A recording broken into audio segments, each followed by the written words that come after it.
আজই ডাউনলোড করুন আর এনজয় করুন আপনার পছন্দের শো। আপনার থেকে একটা অনুমতি চাই দাদু। আপনি অনুমতি দিলেই কাজটা আমি করতে পারবো। না, তুই অনুমতি চাইলে না আমার আবার একটু টেনশন শুরু হয়ে যায়।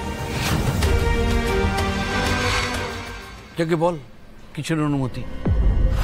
গোপাল এমন একজন ডিপেন্ডেবল, অনেস্ট, কেয়ারিং মানুষ যে ওনার ভালোবাসার দাম দেওয়ার জন্য কিন্তু অনেকে বসে আছে রুক্মিণী।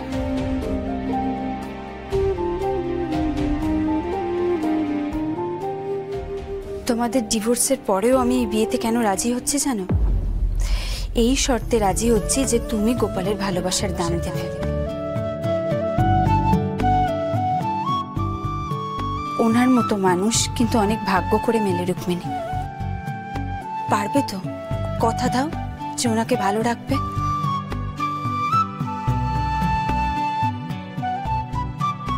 তুমি আমাকে কথা দিলেই তবে আমি তোমাদের বিয়ে দিয়ে নতুন জীবন শুরু করার মত দেব।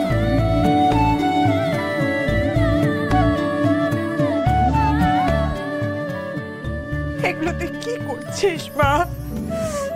যা করছি আমি ভেবেচিন্তেই করছি মা।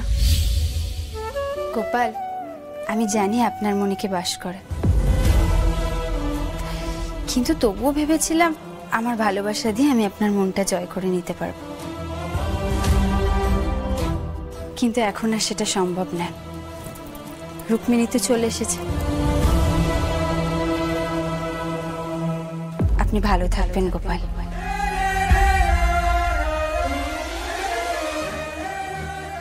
আপনি খুব ভালো মানুষ বটেন ম্যাডাম, সত্যিই দমে ভালো মানুষ বটেন। দেখবেন আপনি আপনি লিচেও ভালোবাসার মানুষকে পাবেন,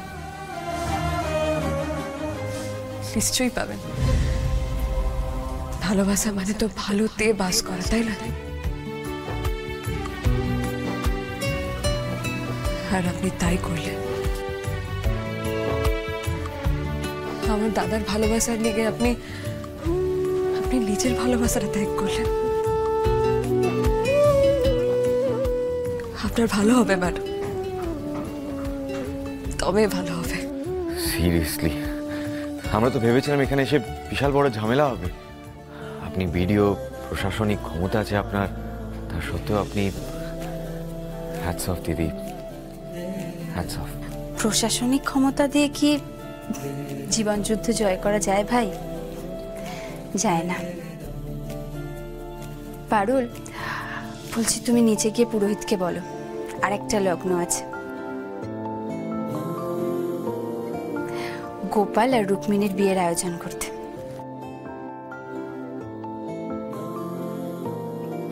আমি রুক্মিণীকে সাজিয়ে নিয়ে এসেছি।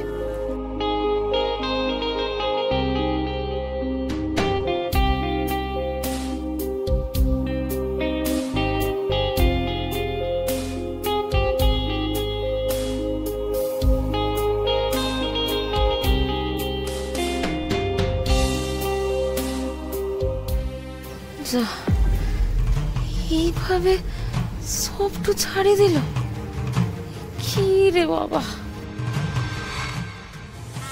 আরে এই তো বলে চলে এসেছে। ওই তো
এনে তোর 1 লক্ষ টাকা।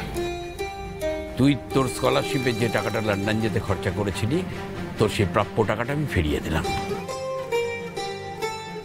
দাদু, না না, আমি কোনো ওজোর আপত্তি শুনবো না।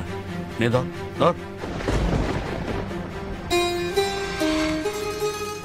এই টাকাটা খরচ করা নিয়ে তোর নিশ্চয়ই কোনো একটা প্ল্যান ছিল, আর সেই টাকাটাই তুই বসু বাড়ির জন্য খরচা করেছিস।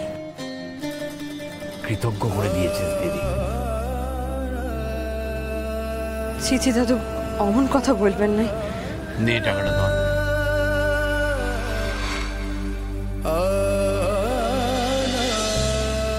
নাড়া গোয়ালের উপদিদির সংসার সাজিয়ে দিয়ে তুই যেটা করলি, তার জন্য আরেকটা পুরস্কার তোর প্রাপ্য।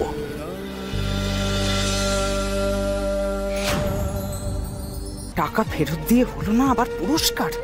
এদিকে আমার মেয়েটাকে ওই পচা গ্রামে ফিরিয়ে এনে ওর ভবিষ্যৎটা নষ্ট করে দিয়ে তুমি পুরস্কার পাচ্ছ? বল আমাকে, তুই কি চাস? আপনার থেকে একটু অনুমতি চাই দাদু। আপনি অনুমতি দিলে এই কাজটা আমি করতে পারবো। এই রে, আবার কিসের অনুমতি চায় পারুল দিদি? এই সবে পরিবারটার মুখে একটু হাসি ফুটেছে, আবার না ওনাকে রাগিয়ে দিয়ে বসে পারুল দিদি। না, তুই অনুমতি চাইলে না আমার আবার একটু টেনশন শুরু হয়ে যায়। যাকে বল, কিসের অনুমতি? ভাবা যায় শ্রী শ্রী আশুতোষ বসু, যার ভয়ে বাঘে ঘুরোতে এক ঘাটে জল খায়, সেও নাকি পারুলের মুখে অনুমতি শব্দটা শুনে ভয় পেয়ে যায়। কিরে বল, কিসের অনুমতি বল? দাদু, আমি আমার মাকে খুঁজবার লিগে একবার সাউথ ইন্ডিয়া যেতে চাই।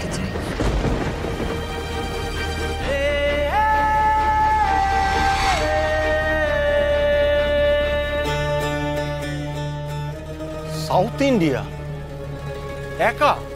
লালা বাবা, রায়না আমার লগে যাবে বলেছে।